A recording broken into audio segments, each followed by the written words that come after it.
Article 12. Circumstances which exempt from criminal liability. The following are exempt from criminal liability. Number 1. An imbecile or an insane person unless the latter has acted during lucid interval. When the imbecile or insane person has committed an act which the law defines as felony or delito, the court shall order his confinement in one of the hospital or asylums established for person thus afflicted, which he shall not be permitted to live without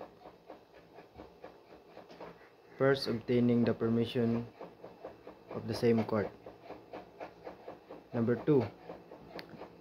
A person under 9 years of age. Number 3. A person over 9 years of age and under 15 unless he has acted with discernment, in which case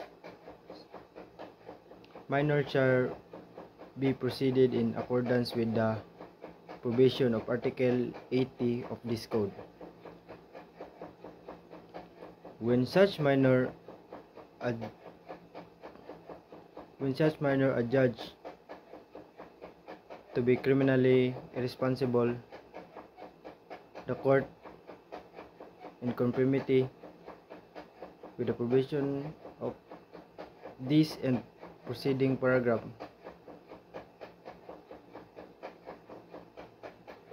shall commit him to the care and custody of his family, who shall be charged with his surveillance and education otherwise. He shall be committed to care of some institution or person mentioned in the said Article 80. Number 4.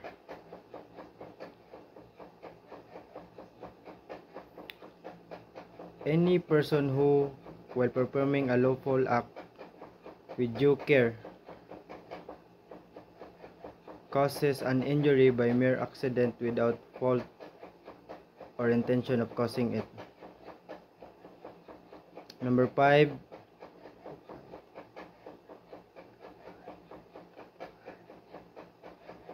Any person who acts under the compulsion of irresistible force.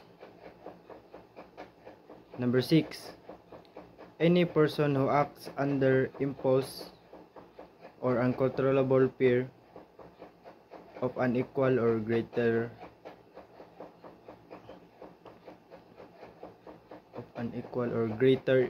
injury. Number 7. Any person who fails to perform an act required by law when prevented by someone lawful insuperable cause.